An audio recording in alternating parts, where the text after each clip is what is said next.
Olá pessoal, tudo bem? Estamos começando mais um podcast do Radiação e nessa semana, uma semana excepcional. A agenda estava bastante conturbada essa semana e nós Difícil. não gravamos o podcast na quarta-feira e sim para a quinta-feira, como você está podendo acompanhar. E se você já é um ouvinte assíduo do nosso podcast, você sabe que nós terminamos a carta de Tiago na quarta-feira passada, após 5 semanas estudando sobre a carta curtinha. 5 semanas? 5 4? Foi? semanas.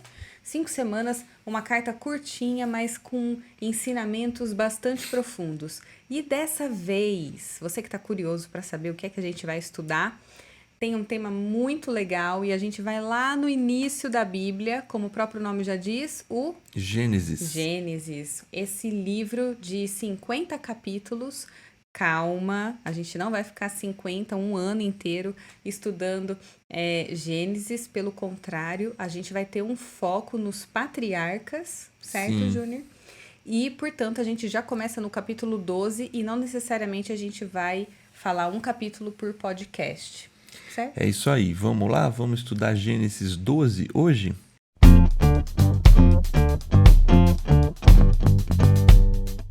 Pois muito bem, Júnior. Gênesis significa no Princípio. princípio. Em hebraico, fala aí. Bereshit.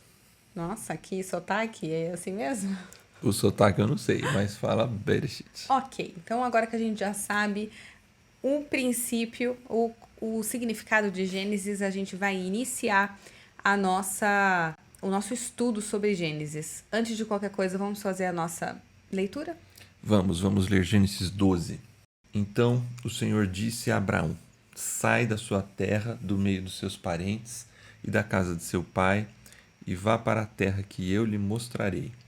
Farei de você um grande povo e o abençoarei. Tornarei famoso o seu nome, e você será uma bênção. Abençoarei os que o abençoarem e amaldiçoarei os que o amaldiçoarem, e por meio de você todos os povos da terra serão abençoados. Partiu Abraão como lhe ordenara o Senhor, e Ló foi com ele. Abraão tinha 75 anos quando saiu de Harã. Levou sua mulher Sarai, seu sobrinho Ló, todos os bens que haviam acumulado e os seus servos, comprados em Harã. Partiram para a terra de Canaã e lá chegaram. Abrão atravessou a terra até o lugar do carvalho de Moré, em Siquém. Naquela época, os cananeus habitavam essa terra. O Senhor apareceu a Abraão e disse: À sua descendência darei esta terra. Abraão construiu ali um altar dedicado ao Senhor que lhe havia aparecido.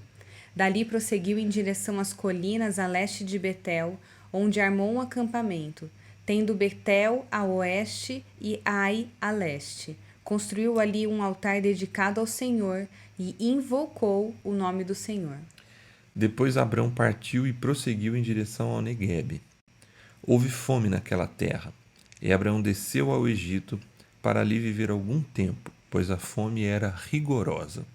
Quando estava chegando ao Egito, disse a Sarai, sua mulher: Bem sei que você é bonita. Quando os egípcios a virem, dirão: Esta é a mulher dele. E me matarão, mas deixarão você viva. Diga que é minha irmã, para que me tratem bem por amor a você, e minha vida seja poupada por sua causa. Quando Abraão chegou ao Egito, viram os egípcios que Sarai era uma mulher muito bonita. Vendo-a, os homens da corte do Faraó a elogiaram diante do Faraó, e ela foi levada ao seu palácio. Ele tratou bem a Abrão por causa dela, e Abrão recebeu ovelhas e bois, jumentos e jumentas, servos e servas e camelos. Mas o Senhor puniu Faraó e sua corte com graves doenças por causa de Sarai, mulher de Abrão. Por isso, o Faraó mandou chamar Abrão e disse: O que você fez comigo? Por que não me falou que era sua mulher? Por que disse que ela era sua irmã? Foi por isso que eu a tomei para ser minha mulher. Aí está a sua mulher. Tome-a e vá. A seguir, o Faraó deu ordens para que providenciassem o necessário para que Abrão partisse com sua mulher e com tudo o que possuía. Muito bem. Esse é Gênesis 12. E antes de mais nada, precisamos preparar nossos ouvintes para entender que estamos no Antigo Testamento e no Antigo Oriente, em um tempo em que várias coisas desse contexto cultural são muito diferentes das nossas. Sim. E que a gente precisa ler com esse olhar. Tá, então já dá um spoiler. Que tipo de olhar a gente tem que ter? Não, aqui a gente viu sacrifício, altar, Sim, compra de escravos. sim. São coisas que não fazem muito sentido hoje, Não mas deveriam, pelo menos, né? elas são extremamente Comuns. contextualizadas, comuns na estrutura de vida do Antigo Oriente. São nômades, são famílias de nômades transitando de um lugar para outro Viviam em tribo, né? Em comunidades. com o seu gado e indo aonde tem alimento. Sim. Então, existe um contexto do Antigo Oriente muito diferente do nosso. Inclusive a questão do casamento, né? Inclusive a questão do casamento, tudo. Muita coisa aqui, a grande maioria é diferente, mas os princípios, a gente vê aqui claramente o amor e a graça de Deus e a ação de Deus trazendo uma luz assim muito grande para coisas comuns e mostrando, apontando para aquilo que Deus estava fazendo. Interessante também falar para os ouvintes sobre a religião.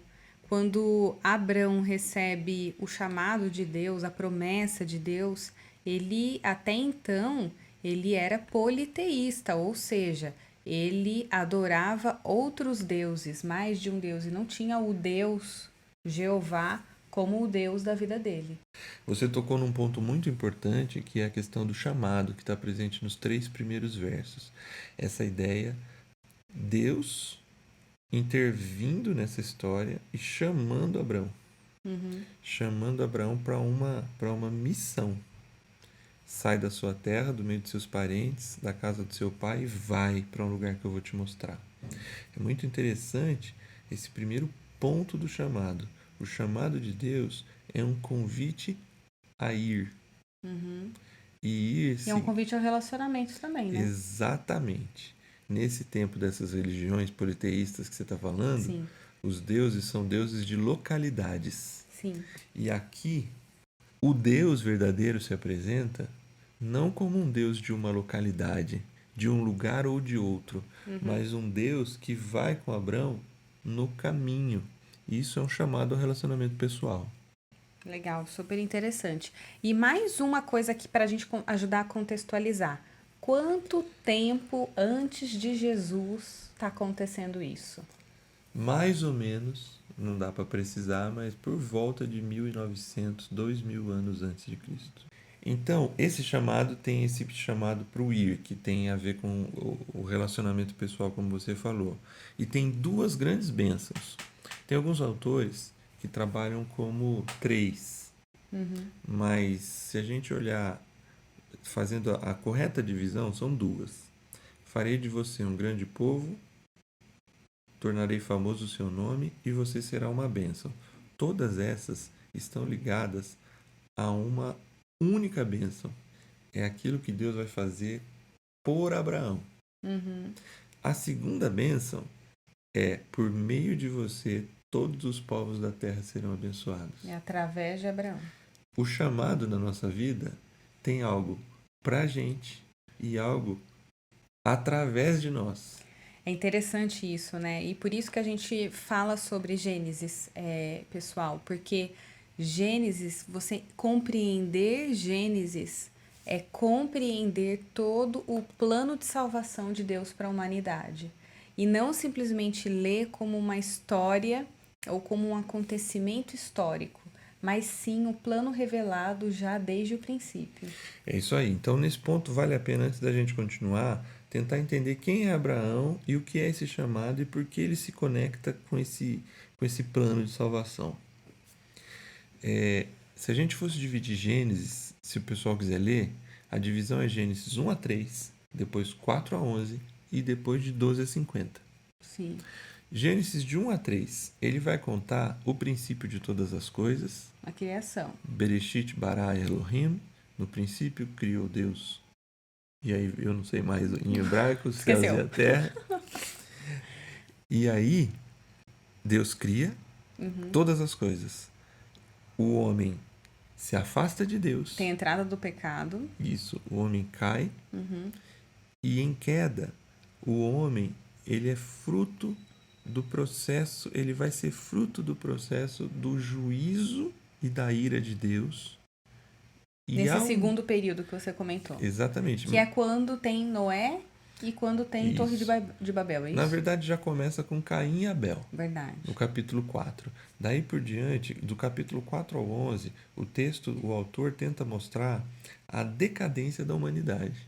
Como o ser humano foi decaindo no distanciamento de Deus. Primeiro assassinato, os primeiros grandes problemas entre pessoas e povos, degradação moral, vários pontos de degradação até chegar ao dilúvio, um tempo primevo mesmo, um tempo muito inicial, até chegar na Torre de Babel, quando homens tentam chegar até Deus por meio de uma torre.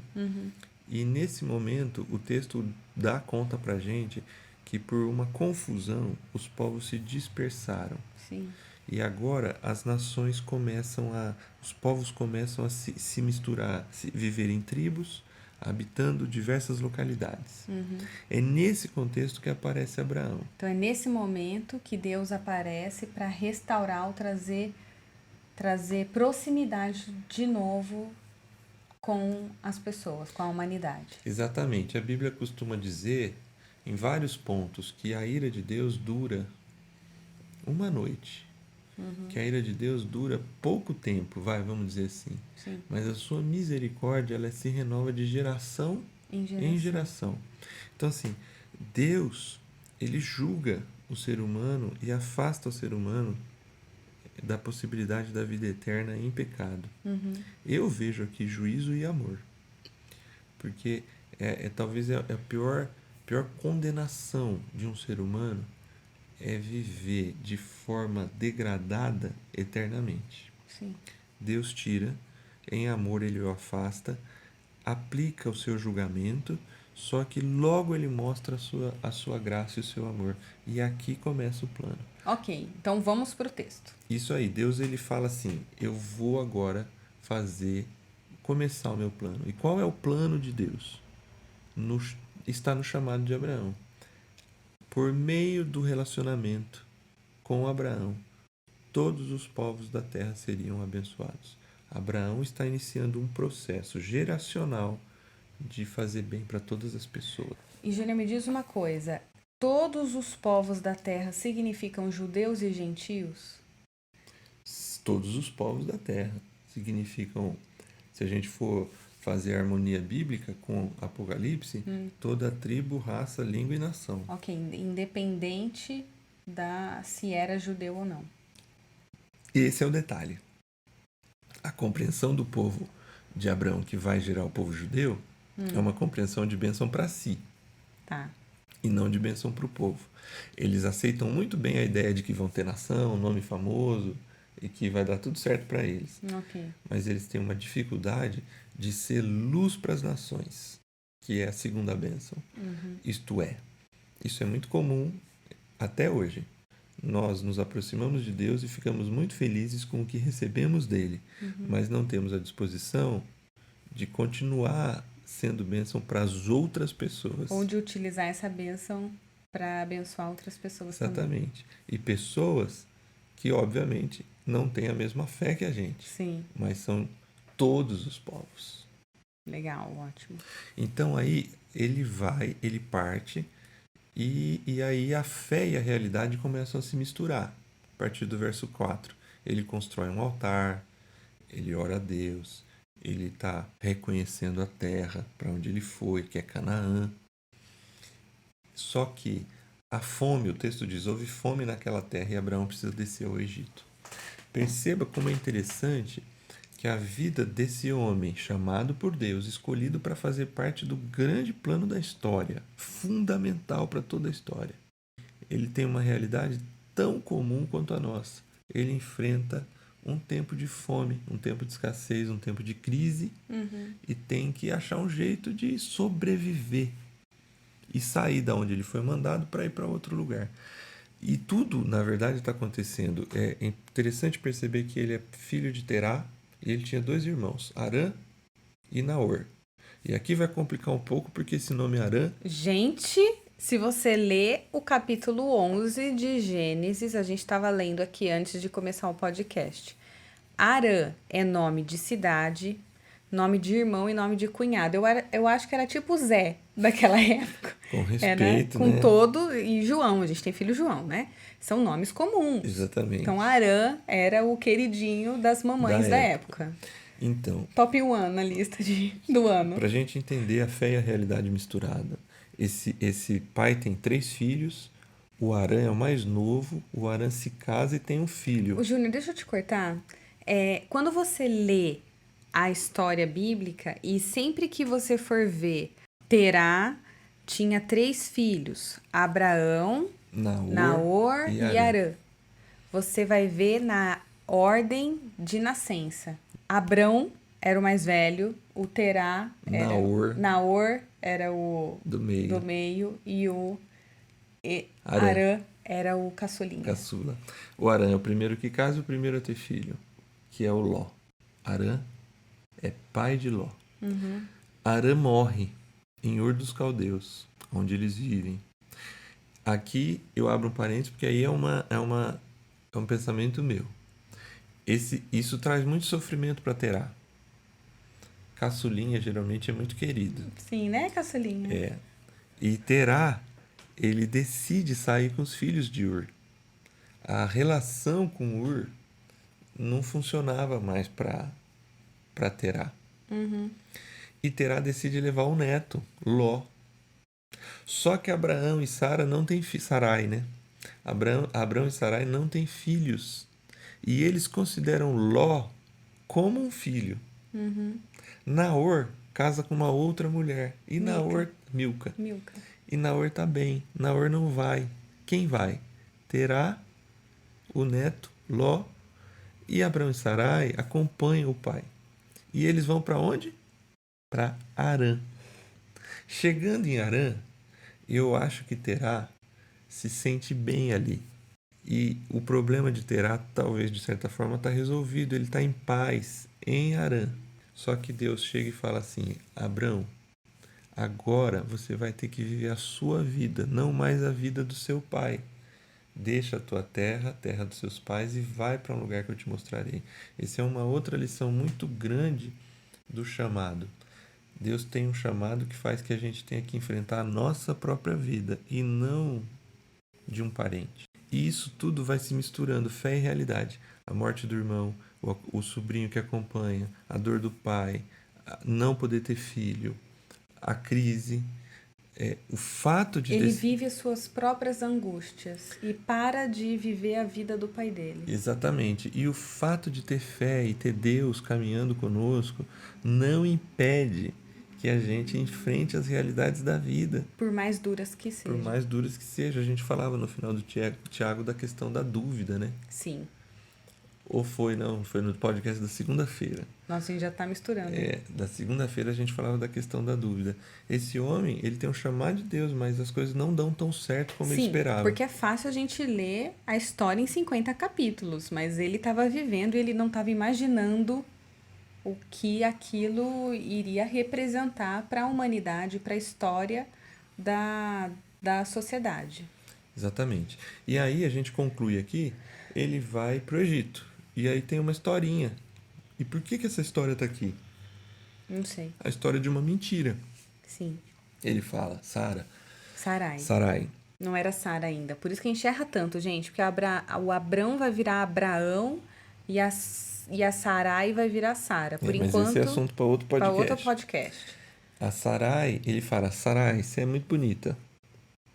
E veja a cultura da época. A gente está chegando num outro país. Esse rei, quando a gente chegar lá, vai ver que você é muito bonita, vai querer você para o harém, para as mulheres do rei. E ele vai me matar. Olha a cabeça do Abraão. E ele fala, então fala que você é minha irmã. Sim. E detalhe importante, é provável que esses dois eram primos. Então Com certeza, né, Júnior? Ainda mais no início da vida aqui. aqui tem uma meia-verdade. E meias-verdades não são verdades, são mentiras. Sim, mas eu acho que mais do que isso, e tudo bem, né? Eu nem entro muito do ponto da meia-verdade aqui, não. É mentira mesmo, tá? Não é meia-verdade, não. Até porque eu acho que eles não têm essa noção de que não é primo, que não tem, mais uma vez, culturalmente, nesse momento, isso não é um problema Ele tá aqui. mentindo. Ele tá mentindo. Mas tem um ponto aqui que é você receber um chamado e você continuar, você confia desconfiando. Porque se ele já tivesse tido a experiência com Deus aqui, de confiança suprema, como ele vai ter lá na frente, Isso. ele não estaria tentando dar jeitinhos. Aqui é o primeiro jeitinho, que é o primeiro de muitos jeitinhos. Esse é o ponto. E isso é magnífico em Deus. Deus, ele decidiu se relacionar pessoalmente com Abraão e com a gente. Ele tinha um plano para Abraão, um projeto, e ele queria levar Abraão a um lugar, a um ponto futuro, em que ele estaria pronto para ser quem ele deveria ser. Só que Deus não pode pegar Abraão do dia para a noite e levar. Por quê? Porque Deus lida com pessoas e pessoas precisam amadurecer. É o processo. Essa lição é fundamental. Ele precisava que Abraão e Sara passassem por algumas situações que amadurecessem o caráter deles. Aqui ele dá prova que ele não está preparado. Ele deveria ser luz para essa nação aqui, não deveria? Sim. Não é o chamado dele? Sim. Você vai ser bênção para os povos. E a primeira vez que ele se relaciona com outro povo, Ele já se esconde. ele já se esconde. Por quê? Ele não está preparado. Sim. A promessa está dada, Deus vai fazer, só que tem um processo de amadurecimento. E é o amadurecimento no relacionamento, né? Porque é o início de um relacionamento aqui. Com Deus, né? Com Deus, isso. Isso. Um relacionamento com Deus. E como todo início de relacionamento, você ainda tá pisando em Tateando. ovos. Tá tateando. Então eu acho que é isso. Eu acho que esse primeiro capítulo mostra esse chamado, essas coisas, e eu destaco aqui para a gente encerrar essas 3 coisas. Deus tem um chamado também para a sua vida, para a vida de quem nos ouve, como tem para nós aqui em casa. Só que isso não vai impedir de que a vida real seja por vezes confusa, preocupante, e que vai fazer com que a gente tenha que parecer que está se desviando do chamado. Isso aí. E por fim, tudo isso Deus está usando para amadurecer Abraão, Sarai, eu e você e quem nos ouve. Basta decidir permanecer andando com Deus, confiando naquilo que Ele prometeu e naquilo que Ele chamou. Muito bem, esse aqui foi então o primeiro episódio da série de patriarcas que a gente começa agora no estudo de Gênesis. A gente sabe, pessoal, é muita informação para um podcast só, para um início de estudo, então fiquem tranquilos que nos próximos podcasts a gente vai ter tempo para amadurecer e desenvolver melhor alguns conceitos que aqui a gente colocou muito rapidamente. E a gente aproveita também para colocar à disposição os comentários no YouTube, caso você tenha alguma dúvida e queira colocar lá. E se você tem acesso aos nossos grupos, ao WhatsApp do Júnior, pode mandar para ele, que ele responde as dúvidas. Se eu souber. Se ele souber, se ele não souber, ele Corre pesquisa, atrás. né? E nesse sábado, iniciando série nova, está imperdível a série que se chama Relacionamento Vertical. Você não vai querer perder, eu te asseguro. É isso aí. Tamo junto, pessoal. Até lá. Tchau. Até.